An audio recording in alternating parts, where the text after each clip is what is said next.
if you are just jumping in now, like I just said before, we did intros. Make sure to be putting your questions in the Q&A section below of the webinar, and throughout the webinar, you can be adding as many as you want or upvoting on your favorite ones that you see. And then at the end, we'll be answering the top ones. So without further ado, might pass things over to Tony, who will be kicking things off. Cool, excellent. Thank you very much. Good morning again, everybody. So the power of the CRM of 2021 is our topic of discussion today. And we want to try and leave some time at the end for that Q&A that Gabe was just saying about. So please, during anything today that you see, because we're going to go quite fast and furious, because we've got a lot of content to follow, to go through today in this particular session and this webinar. Feel free to put the questions in, upvote ones that you like. And we'll try and get to as many as we can at the end. And if we ran out of time, we'll follow up with you guys afterwards with some further responses on this. So what we're sharing with you today is a number of kind of insights, if you like, that we found. It's stuff that we find that we're speaking about. So certain events like Grow that we had recently. If you attended Grow, then you may have come to our session that we spoke about, how a CRM is mainly used. We also are working on with our clients. So a lot of this information that we're working with right now, what's trending that we're finding in and around everything at the moment. So this is all kind of a compilation, if you like, of our learnings and insights and stuff that we're finding is really happening for our clients, and also what we're finding for ourselves. So the disruptive path to purchase is really what's brought us together and why we need the power of a CRM. This is just a nice little slide that shows how things have become, sort of quite complicated, all kind of centering in on that customer journey that you can see through there. There's things like emerging technology, and today's technology kind of going into the yesterday's technology. So we're really in this outer forum of this particular graph that you see on from Deloitte that's on the screen right now. So a lot of stuff that's coming in around biometric, facial recognition, a whole bunch of new things, smart kind of purchasing is all starting to become this disruptive kind of path to purchase. Whereas if you go towards the center there, it used to be very simple. We used to have telephones and cash registers and a store, shop front, where you would go and make a purchase. So what's actually happened is this fluid and seamless kind of experience has evolved. We still follow kind of that main five areas of the buyer journey: awareness, consideration, the purchase, retention, and then obviously brand advocacy. But as you can see, people now jump around a little bit. They go from one kind of channel to another. So they might pop onto social, jump onto a web, reach out as an in-person, end up with the call center, and then they go back to browsing the company website. They might tweet, if especially in the US, and then they're kind of navigating through their smartphone. So there's this kind of fluid and seamless kind of experience that we're trying to create for people, allowing them to jump from one channel to another. But somehow, as salespeople today, and even marketing people, we need to understand where they are and give them the content that they want when they want it at the right time on now the right channel. Some of that content can be quite varied. So again, this is something that we like to share that kind of shows you the range of types of content strategy that's out there right now. Different content for different levels of the buyer journey. As you can see, like a bunch of things around awareness that we're finding. Quizzes and surveys and articles and infographics are becoming quite popular. When you get into the research mode, then you're finding animations, branded videos, blogs and press releases. And then coming down into the more middle of the funnel, if you like, the traditional middle of the funnel of comparison is where we're starting to look at, community forums and events, even like this kind of thing, and webinars. And product features before you get into the final purchase level, which is where case studies and data sheets are becoming really popular. So it's really important off the bat to really think about what type of content is more relevant at which stage of the buyer journey, because that really helps us deliver, because there's no point having a great CRM if you're not feeding it with the right content at the right stage. Now, I think we've all been at various stages in lockdown, and obviously our friends there in Melbourne are still going through it. We're sort of experiencing a little bit of freedom here in Sydney. But the dream when we all found that we'd be in in this pandemic and we'd all be working from home, that we thought things were going to be fantastic. We were going to be able to control everything from our computer, and we were going to have this beautiful kind of world where we could live in. But in reality, things are probably kind of more like this, kind of challenging at the realm of trying to run your lives with the world around you, as well as trying to run a business.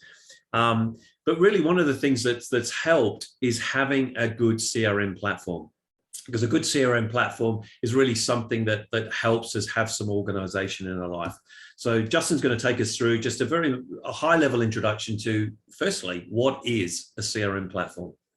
Yeah, thanks, Tony. And it's funny, CRM has kind of become a buzzword the last couple of years, because people say it, people talk about it, agencies talk about it, end users talking about it, but nobody seems to completely understand it when you really talk about it, because there are so many intricacies in it.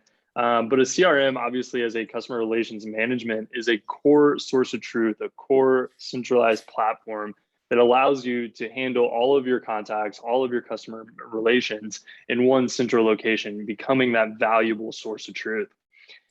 And again, going into the complexities and why CRM has kind of become a buzzword is because they are perceived as immensely complicated. And from somebody that is in one daily, working on it internally as well as externally, they are immensely complicated. But that doesn't mean it's not attainable. It doesn't mean it's not doable.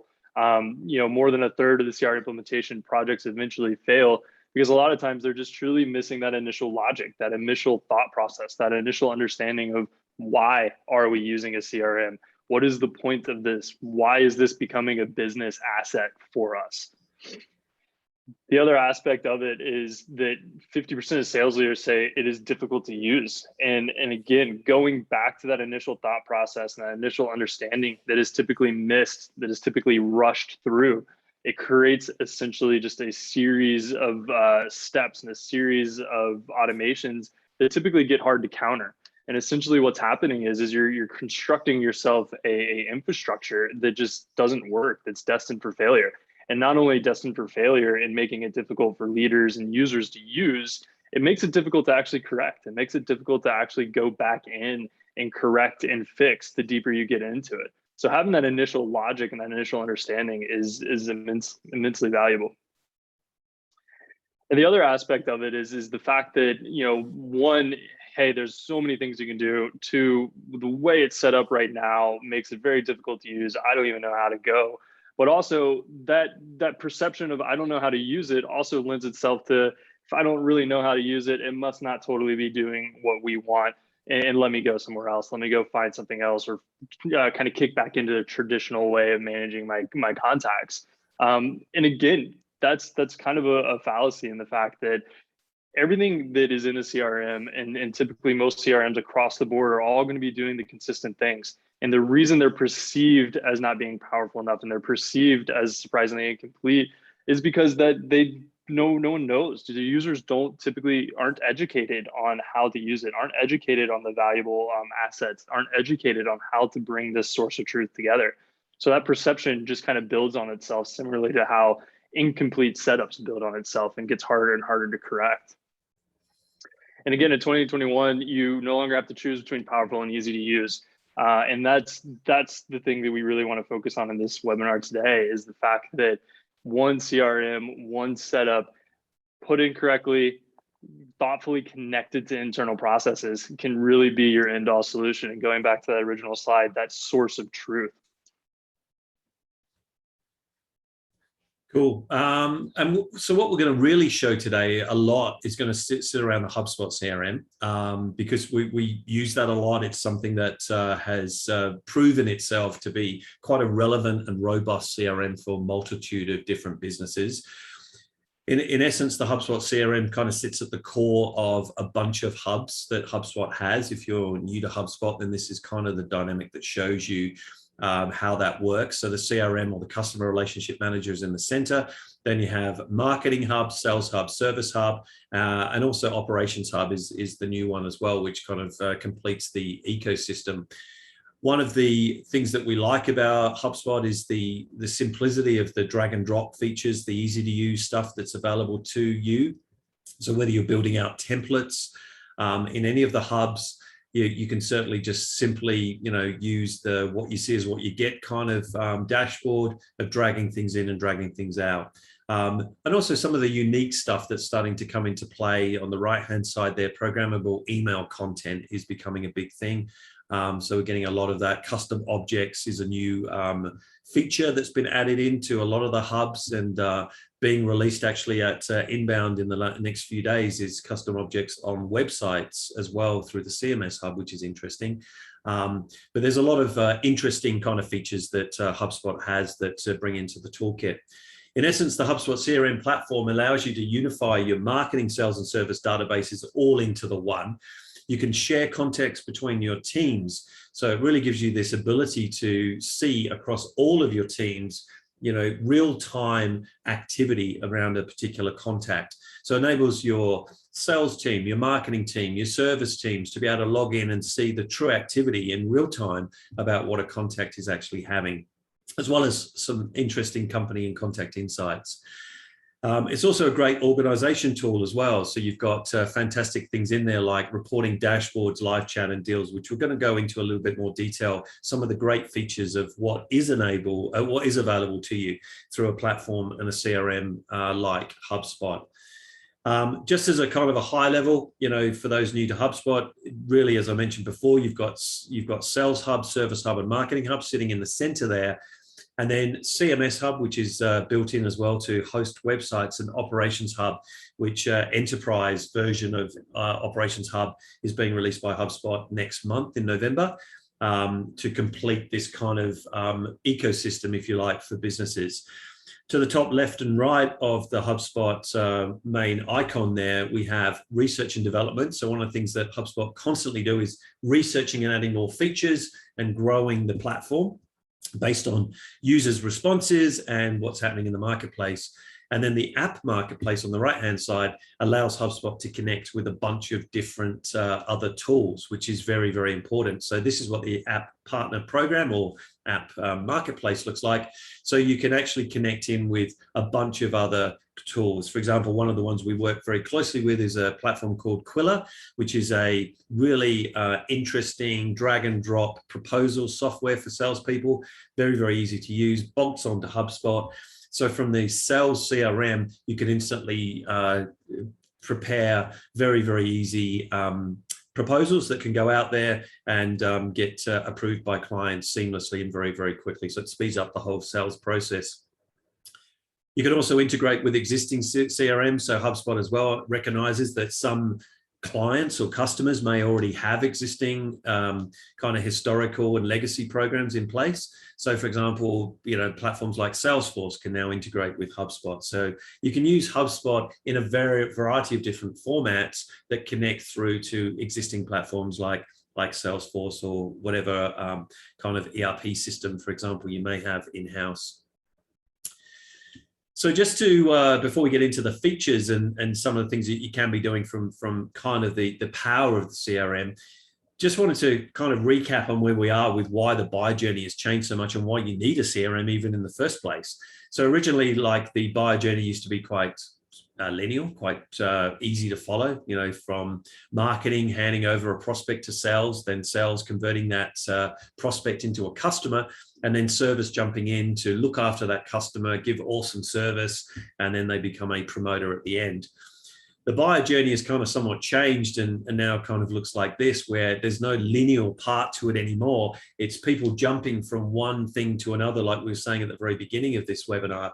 People jump from a website to reading a testimonial. Like a lot of sales resources are used along the whole buyer journey at different touch points before they actually become a customer and then ultimately into a brand promoter. So we're constantly thinking about using things like content at the right time, like I was mentioning at the very beginning. What's our messaging look like? So at any point of that buyer journey, when can someone reach out and how easy is it for reach out to the marketing team or to find resources or whatever that might be? How do we bring automation into the system? Because obviously with all of this now convoluted, seamless kind of fluid journey, doing this manually is becoming quite hard and restricted for our sales and our marketing teams. So how can automation play a role to make things a lot easier, especially around repetitive tasks and reaching out to customers and just being there when they really need you to be there? How does reporting play? So how are we actually now analyzing the performance of all of these things? How are we analyzing our content and our messaging is right on message? How are we analyzing how our automation is actually helping people convert?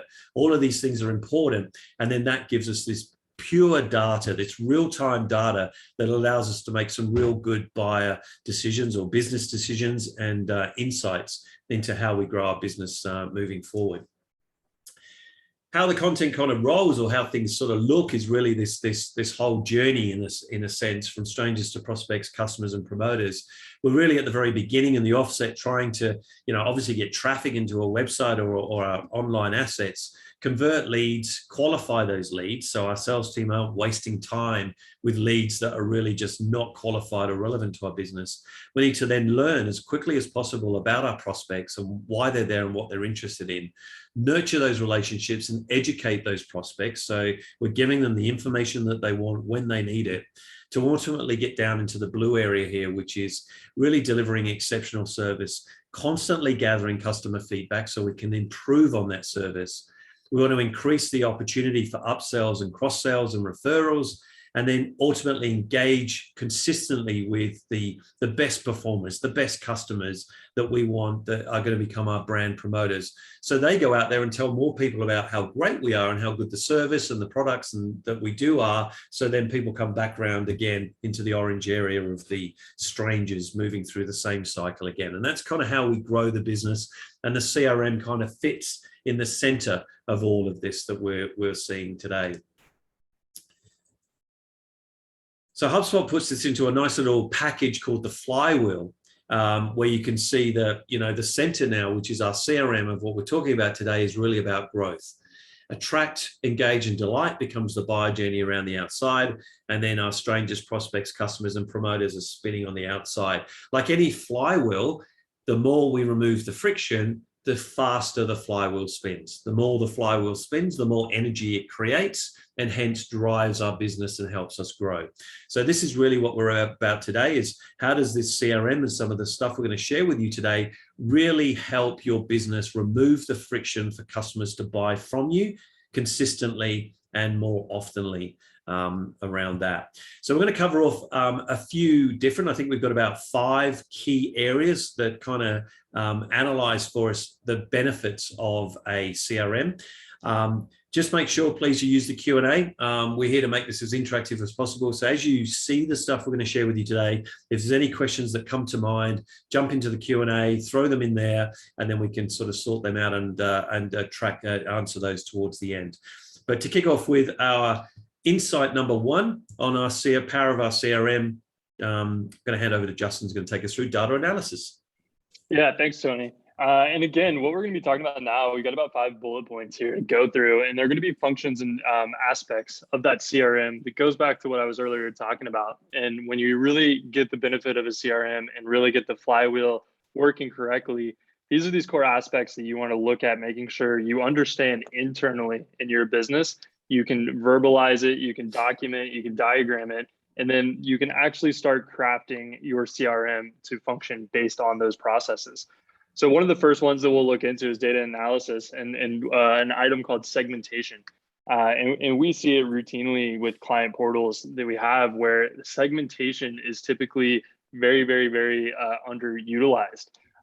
So from a high level, you're going to be importing all your contacts, and those are all your users, everyone you have data on.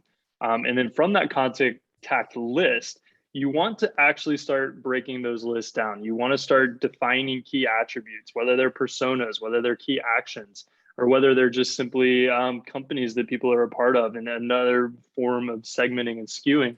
And you want to actually start breaking these people down and these contacts down into what's called lists. And the beauty about CRMs, especially with HubSpot, is the list can become super granular and super specific. And the reason that's beneficial is, one, you have core visibility over your SKUs and your lists and your persona segmentations, and you know exactly how many people you're able to talk to at any one point. And that has the added benefit of actually getting into campaign specific items. The other beauty of a CRM and in HubSpot is the ability to track data. So across the board of a CRM, you're going to have activity feeds that allow you to see every step of the way what that particular contact is doing. So what you're seeing now on the screen is an example activity feed of a contact, where in the core middle is actually all of the tracked emails, as well as all of the core actions this contact has taken. So you'll see things in there such as life cycle changes. So when they actually became a lead into an MQL or a marketing qualified lead and into an SQL, the activity feed is showing that. It's showing the email comms that led to that. On the left and right of these are actually a little bit more granular detail on that particular person or company, as well as on the right, who that person's associated with, what companies, what deals are this contact associated with. So it makes it very easy to see holistically what is going on at every step of the way with this particular contact, deal, or company. The next aspect is prospects. So actually getting into that segmentation again is defining key lists. So using sales processes and sales techniques, you can start using your CRM to attribute essentially a specific list to identify prospects for your sales team. You can have this list become dynamic with automation to allow this list to become auto-populated based on core attributes and actual actions that this prospect has taken. And this can create a list for your sales team to actually see as a kind of a hot list and actually get into, hey, we need to have a focus on this. Following very closely behind from a prospect list is lead scoring. This is another one that is very, very underutilized. And lead scoring is something both from an internal perspective as well as a CRM perspective that really comes together to provide value. So lead scoring is being able to attribute a numerical value to determine how valuable this client, this prospect is for you. And you can actually add numerical attributes based on actions that this client's taken. So have they opened emails? Have they engaged with assets? Have they clicked on links that we've sent them? Have we communicated with them? Those all can make a positive numerical value to that contact's lead scoring. And conversely, if there's negative attributes assigned, meaning they haven't responded to us in X amount of time frame, they haven't actually clicked links, they haven't actually taken advantage of the asset that we sent them to take advantage of, that can actually apply a negative value to the lead score. And so what it allows you to do is actually start seeing who are your target accounts, who are your valuable accounts to go after. And that's what the next slide is talking about, is actually creating this journey from contact lists into segmentation, into prospects, lead scoring those prospects, understanding the dynamic of these prospects, and creating these target accounts. And again, these target accounts become very dynamic, very automated, and allow your sales teams as well as your marketing teams to see very succinctly who do we need to focus on, who do we need to communicate with, and then how can we actually go after, what's the deal associated with this person. And then the beauty is it's all in the pipeline. So the sales CRM from HubSpot allows you to actually very customizably set up your deal stage pipelines for your business, for your standard operating procedures. So the beauty of HubSpot is you're not being forced into a pipeline that maybe just doesn't quite work. There's some variables, there's some stages in your sales process that just aren't quite being attributed to. HubSpot is very customizable and very, very intuitive. So you can set up your deal pipeline to be as specific as possible for your internal processes. And again, that concept of crafting the CRM around your processes is what makes HubSpot extremely valuable. So I'll kick over to Tony, who's going to take on personalization. Cool. Thank you very much. So that's a really good start. Is obviously data or data, as Justin likes to call it, is an important part of the backbone, if you like, of the CRM, because it's the more we know about the customers, the more we know about our prospects, the more we know about our business in general, the more we can make insights. Personalization is another game changer and something where the CRM can really play an important role in this. One of the best things I like about this is an example of, as you can see here, a very simple, I might just turn the sound down on there, a very simple use of personalization. This is out of London. You can see how they're using a beacon as an aircraft flies over and actually telling people in a live billboard about where that flight is going, which works really, really well. So this is just a idea of a campaign that worked really well for like British Airways in that sense. But how it works in terms of like the front end and the, obviously we've got the back end, which is the CRM and a bunch of other things driving this. But you see how personalization, even in the web experience, is making a big difference. So this is before we even know who someone is, they're coming in and there's a kind of a message there for them. And this message is timed to the time of their computer. So when they're coming in, we know it's 6:50 p.m. on their computer time clock. We can give them a message. In this case, it's saying, because ResMed, the brand that's shown here as an example, is all about sleep health. So it's grab a decaf coffee rather than a normal coffee. If it's early morning, it could be something else. Then we're saying to people, once you get in, how do we make that experience even better for you? So adding something like a solution finder where people can have a conversation with the website rather than trying to navigate or look through the navigation bar and almost like try and find the spot they're looking for and probably waste time and bounce off the homepage. This tells them that they're here. It allows us to create a personalized journey for them by what they select. Myself, my partner, a friend, or a family member, they choose the solution that they're looking for, improving my sleep or stopping my snoring. And then based on See My Solutions, HubSpot as a CRM has the back end of a database that can bring in the relevant pages based on that search we've just seen.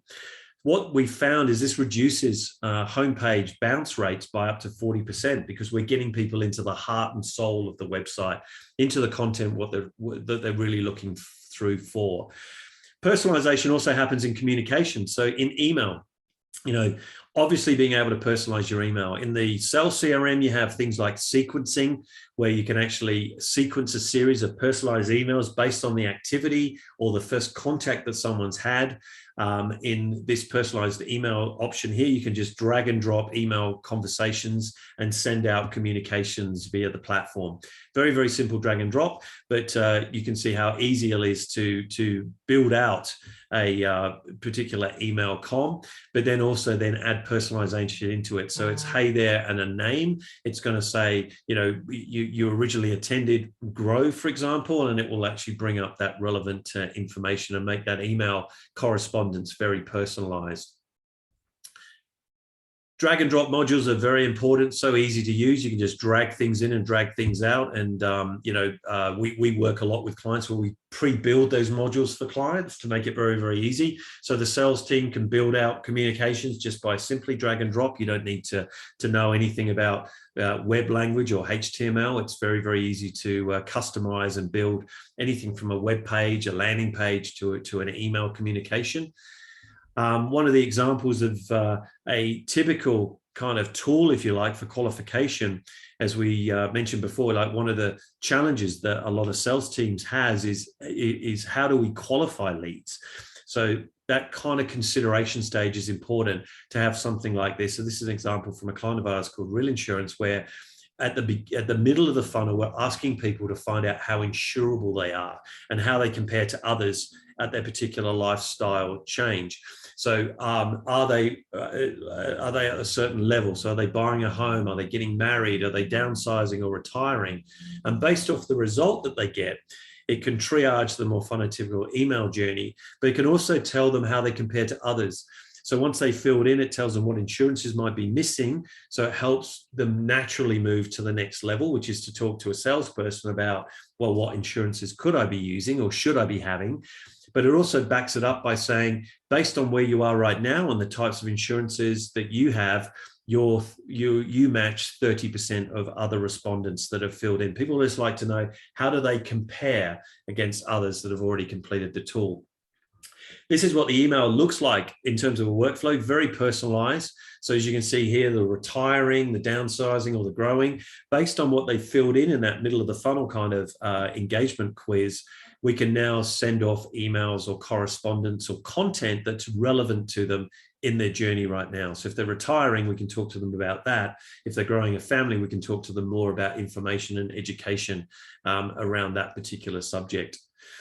With ResMed, we, again, have used things like a sleep challenge. So a series of emails where people can actually track their sleep over a series of like 7 days or so. And each day they're recording their sleep versus an email that they receive saying it was a good sleep or a bad sleep. And then at the end of it, they're getting some kind of a result which gives them a lead into the sleep assessment. Again, making it very, very easy for people to take the next step of the buyer journey. Underpinning all of this is making sure that your messaging is consistent, because, you know, as I mentioned before, you know, when that buyer journey with people are jumping one through different kind of context, different kind of channels, how are we keeping our messaging consistent? Justin? Yeah, thanks, Tony. So the consistent messaging, like Tony said, is underpinning all of this. So just a quick recap at this stage: you've already segmented your list, you already know who you're talking to, you already know data about it, and you actually have customizable and really engaging ways to do it. So now it's all about having that consistent messaging. So one example of it is a kind of a recruitment and a donation drive. So looking to drive recruitment and looking to actually fill roles, it allows you to have a specific campaign for a specific target for those specific messaging. And the beauty of HubSpot is that when you get into stuff like actually driving particular actions, having very logical and succinct campaigns, the consistent messaging is actually very, very attainable and very doable from a systems architecture standpoint. An example of this is obviously driving donations. As you can see, HubSpot allows for very customizable objects, very customizable experiences being put onto a page.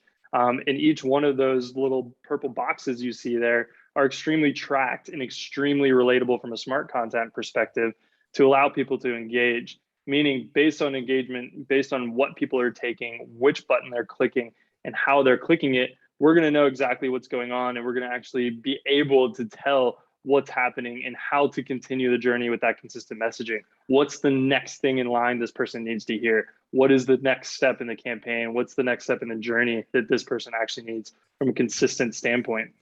Another aspect is an recruitment standpoint. So taking advantage of the HubSpot tools in the CMS to integrate your career situation and career page to allow for a presentation and actually a usable, searchable, dynamic UX functioning recruitment. And again, super targeted, highly responsive recruitment allows us to segment our database and actually deploy strategies to particular people that we know could be valuable for this. And the great thing about this side of things is even though people don't actually engage, we know they're coming onto the site. We know they're actually looking and engaging, and they might actually fill in some forms. They might actually not fill in some forms. And what this actually does is this allows HubSpot to still understand what's going on, still track them, and actually present us with data in that activity feed that you saw in those list segmentations. So we know how to target them with other means. We know how to send specific messages in actual channels and media. We know actually how to present messages. We know how to take that next step with that, all because we have everything very succinctly organized and very understood.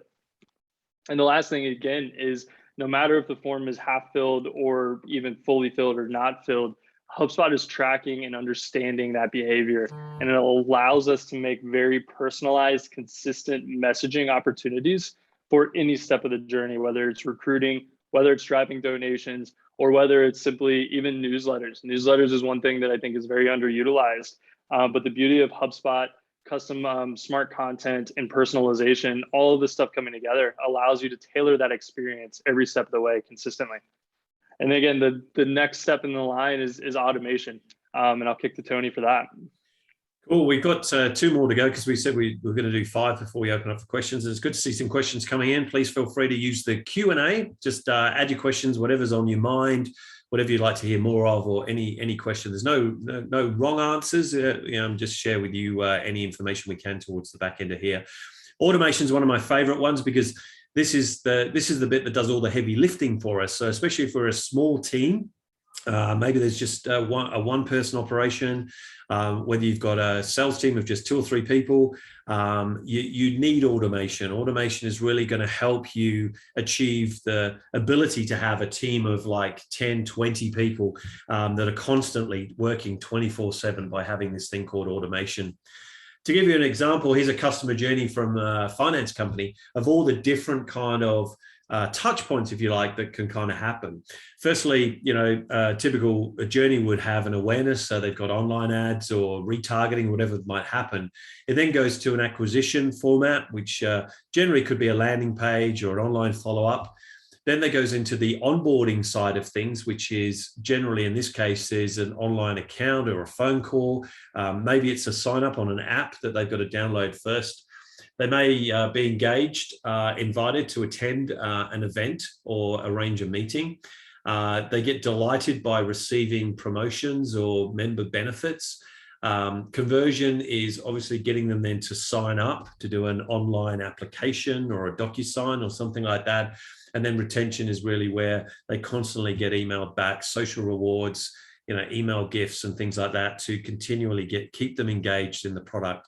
So typical kind of finance journey, in this case, the example of searching for and purchasing ultimately a home loan. Retention workflows, here's an example for an insurance company where you can see how, when a policy is about to expire, like a lot of times people are on some kind of a subscription, it's about to expire. We know that in 3 months it's going to happen. So we start to integrate some content that goes out to give them some positive brand experience, because we know the renewal's coming up. They may or may not have had a great experience. They may have just been something that has been set up and just sits there.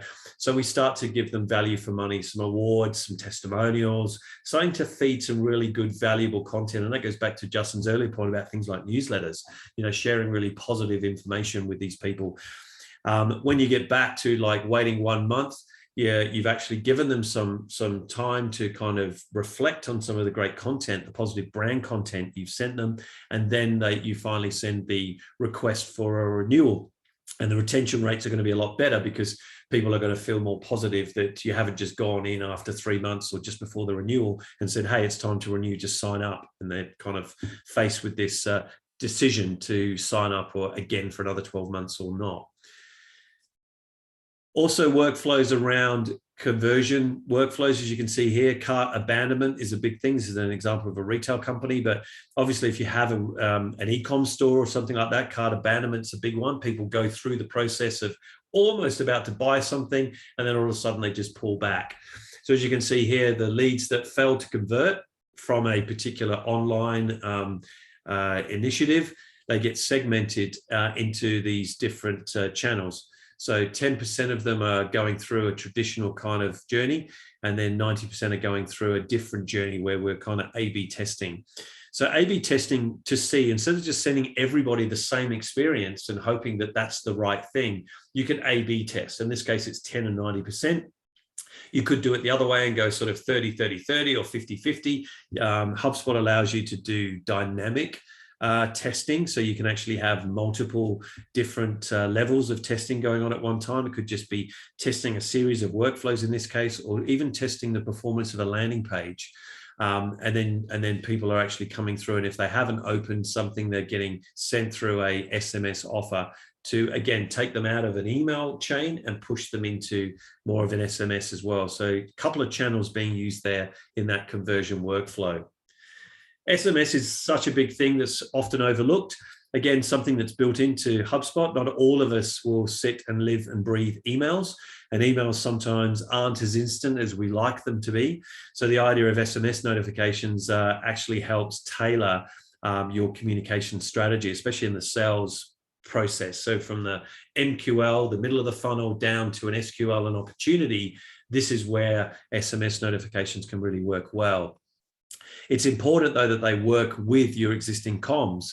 So as you can see here, using SMS notifications within a traditional comm is a good way to do it. So instead of receiving an email in a particular chain, there might be an SMS that goes out. But then the next thing after the SMS might be to go back to receive an email. So you're using two different channels simultaneously with the same kind of messaging and the same kind of communication strategy. Chat is also another big one. It's often missing from clients. We had one this morning that doesn't have chat that could be a good game changer for them. Is basically having the ability to even have a traditional transactional chatbot, especially for the sales function. You can have this on key performing pages. Very, very easy to build. You're just building what we call like a transactional bot that triages people through. It can just ask 3 questions at the beginning, or 3 options at the beginning, to say, I'd like to chat with sales, I'd like to talk to someone in support, or I'm after more information. And then based on their selection, you take them down a triage, a conversation track that ultimately takes them down to an end product, which could be book a meeting, download our brochure, whatever it might be. But you're actually getting people to self-navigate. They can do this 24/7. It's a great automation tool to support the sales team. And again, built into the HubSpot Sales Hub and also into the Marketing Hub to just create these simple chat flows. They don't have to be complicated conversation pieces. They can just be a simple transactional chat bot.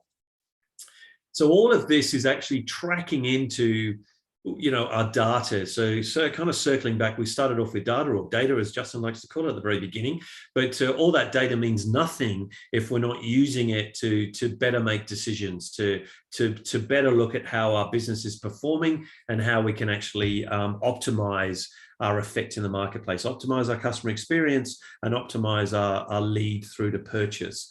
So Justin's going to take us through number 5, which is all about Big Brother reporting. Yeah, and if automation's Tony's favorite, I think reporting is definitely my favorite, because I think a lot of people don't realize that the data is available, and whether it's an internal or an external relationship with another agency, reporting can become skewed. It can become a little bit difficult to see. And the beauty with HubSpot is HubSpot makes everything extremely visible for you. And there's 2 factors that we'll talk into about this. One being dashboards. And dashboards are a highly valuable tool to allow you to see metrics across the board and understand exactly what is happening for this particular stage of the deal, what's actually happening in this particular contact, and to be able to start seeing trends. The beauty with dashboards are they're fully customizable. And again, going back to that crafted, not cobbled mindset, dashboards don't have to force you into data. Some people do like to say, hey, here's a dashboard and the data is irrelevant to you, or it's potentially irrelevant at your level. You might need a little bit more data than maybe another department or another person. So within HubSpot, the dashboards can be fully customizable to the data that you want to see and the data that you want to actually understand for your role and your function. And the other aspect of it is the custom report builder. So dashboards is one thing, reports is another thing. Dashboards is going to allow you to see the real time, live, what's actually happening. And reports will actually start being able to be used as a tool that you can actually deliver via email certain times. So you can get a custom report on one particular item, say every day on Wednesday, and then you might be able to send yourself or your boss another report on Fridays, wrapping up the week's totals or the week's numbers. And again, crafted, not cobbled. These reports are fully customizable.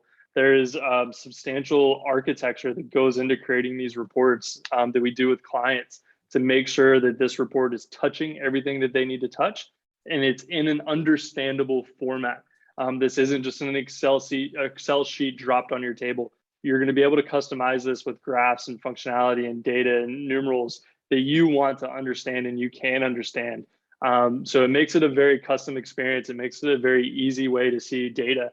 Because again, at this point, you've gone all the way from the initial input of contacts through segmentations, through workflows, email automations, customizing this process with consistent messaging. It's time to actually see what is it doing? How is it functioning? And the beauty is today everything is tracked. And from a business, it makes sense to take advantage of it. So custom reports and custom dashboards are key to the CRM experience, especially within HubSpot. Cool. Okay, so we've got a couple more slides just to finish up. There were our 5 top ones. We've only really scratched the surface, obviously, for CRMs, and there's obviously a lot more to cover off. That there's only so much we can do in 30, 40 minutes. We are going to open up to Q&A. So last chance for Q&A questions. If you have any at all, please pop them in, and we'll go from top to bottom, answering some Q&As in the last 10 minutes. But just to kind of close up in recap, these are the hubs, just to kind of set the scene again for this whole ecosystem that you have. So the marketing hub is really there for helping you to give the CRM powered marketing platform that attracts attention. So your traditional content pieces at that very beginning of the funnel, which is blogs and videos, social media, are all housed and tracked and displayed within HubSpot. And then as you convert more leads through email marketing, landing pages, and live chat, all of that is built in. The bots that I mentioned earlier are also built in. You can really easily build those in the marketing hub. A/B testing and forms are obviously there. And then the reporting aspect, pushing into the reporting that we finished up on, that Justin was just taking you through, all gets pushed into, the reporting of the traffic, the channels. One of my favorites is attribution reporting. So you can actually see if you're doing any paid media ads or where you're spending your money, where those are really converting to the end customer at the end. So attribution reporting is, again, another aspect of HubSpot, which is pretty good. So obviously having Marketing Hub allows you to use data to segment, leverage automation, create consistent content, reporting and optimizing, and keeping your messages right on brand and consistent across everything from social media to live chat. The CMS Hub is there for hosting your website. So if your website isn't hosted on HubSpot, but there's an option there for you, then you have some great options. And we could do a whole webinar just on the CMS Hub, but website themes, membership-driven content, all of those great experiences, personalization that you saw before, smart content, chats and forms and things like that are in there as well. And you really get to manage that digital presence that you have connected into your kind of HubSpot ecosystem. The Sales Hub, again, is an important one, and that's really, where the heart of the HubSpot, CRM comes into play, because this is where the rubber hits the road. So this is email tracking, the email sequences, being able to automate some of your conversations that you have with leads as they come in, tracking your emails. So when your email conversations go out, if someone's off sick, you can jump into the HubSpot CRM and you can actually take on the conversation for that person without having to log into their email. You can track calling, you can set tasks, schedule meetings, automate live chat, bring in things like account-based marketing if you're very targeted with your marketing activities, organize one-to-one video and track when people open or watch the video. So a number of really cool things to do within the HubSpot Sales CRM. Very, very important part. And then the Service Hub is just really the last one, which we didn't really touch on today, but Service Hub is really for the service teams. Once you've sold somebody something, it's using the data to understand the complete history, leveraging automation, again, important across the whole journey, creating knowledge. So you can have a knowledge base that allows people to go in there and find their own content, reporting back on customer insights. So what are your customers telling you? Not just your prospects, but what are your customers telling you? And then tackle all your messaging as people put tickets in and request more information about products or services that they're using. So let's spend the last 8 minutes before we close up just on any questions. So we do have a couple in the Q&A, I think. Yes, we do indeed. Thanks, Tony. Look, I'll throw up the first one that came through, which was from Charlene Lynch. And the question was, what size business is HubSpot for? Yeah, I'll jump in with that one. So it's interesting because HubSpot is actually across the whole area. So if we start from one end, if you're a very small startup business, for example, HubSpot has a fantastic startup program that they introduced a couple of years ago with discounts of up to 90% if you qualify as a startup business. So if you just search HubSpot startups on Google, you'll find an application form you can fill in. And if you qualify, and we had a customer or a prospect recently that qualified for 90% discount on the HubSpot package because they qualified as a startup, as a new business. So you've got that end, startup. The next stage is that you can use Starter. So you can actually come in as a business and pay for just the entry-level products across all of the things we were showing you. So the CRM itself, customer CRM, is free, so anybody can use the CRM. So even to start up, just having, if you don't have a CRM, you can start for free with HubSpot today. But then if you want to add sales or marketing or service or operations, you have the option to start as a starter and then work your way up to enterprise, which is the top end for the bigger businesses. So if you're looking at the smaller businesses, certainly qualifies if you qualify for the HubSpot startup. So excellent. Thanks for answering that, Tony. And thanks for that question, Charlene. We do have another question. This is quite a good one. This is from Shri Menon. Shri asks, customize email for target verticals, type of business, persona. To what level can you keep going? How do you know the target email has been of interest? That's a really good question. Justin, you want to take that one? Yeah, no, I was definitely seeing that when it came in. So the beauty of the segmentation, the beauty of the list, if I'm understanding the question right, you can go pretty deep. And the important part of understanding your persona and understanding what this contact is doing from a company level, from a name level, from a any other kind of identifier that you can do, it's important to realize when you're asking for this information and at what stage you're asking for this information. So the beauty of HubSpot is, and the beauty of anything online, there's seemingly very endless possibilities of amount of information you can collect. The beauty of HubSpot allows you to do custom properties. So we just actually did an integration piece with another client that had probably about, I would say, 6 different kind of key identifiers that were unique to them. So where we are still collecting the standard first name, last name, emails, company, role, any kind of those typical kind of persona contact specifics, we also were able to create custom properties within their HubSpot dashboard to start collecting very unique and specific properties on those users that allowed us to segment and target the data based on that. And actually what that unique segmentation did, it allowed us to break up into even more segmented lists based on those company properties. And that's where we are able to target specific campaigns to, and then judge the effectiveness of that campaign, because it is specific content going to that specific segment, and we are getting engagement. It's not, maybe specific content for 2-3 different kind of maybe personas, information, and you're trying to validate and judge the feedback that you're getting back. Campaigns can be super specific and super tailored. So maybe if I kind of end the thought too on the fact that if you really put time to understand what information you need to capture, both from a marketing standpoint, from a sales standpoint, from a service standpoint, and even from a business standpoint, you really can actually tailor your CRM for that. Yeah, great answer there, Justin. And even some little inside baseball, guys, when it came to getting your first emails from us about this webinar, we actually used personalization and also smart content. So the actual email that you saw with the content in the body of the email was exclusive to your segmented audience, but we're not going to tell you which. That's a secret, but we did use it as well. So we as well practice what we preach. So I think, Tony, just want to wrap up with the final evaluate your CRM. Yeah, definitely will.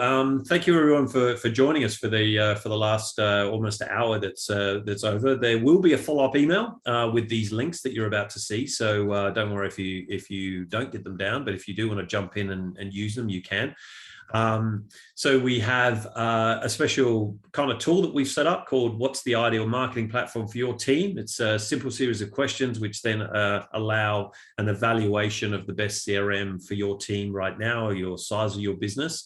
That's the URL at the bottom, landing.swordandstone.com, evaluate your CRM, but that link will be coming up in an email following up. And also it is Inbound, which is HubSpot's big 3-day virtual conference, which is happening as we speak right now. I think day 2 is underway. We will be unpacking everything about Inbound, because certainly in Australia and New Zealand, time zones are a bit of a hassle because it's happening in East Coast America. But we're going to be unpacking all the stuff that you need to know about what happened out of Inbound, all the latest product releases that are being released this week.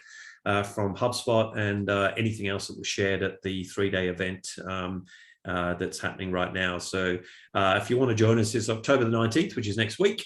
from 10 a.m. Australian Eastern Standard Time. Again, there'll be a link to register for that coming your way in the follow-up emails. Exactly. But I think that's about it from us for now. That's about it. Thank you, Tony. And thank you, Justin, for doing that great preso for everyone here. And thank you, everyone, for attending.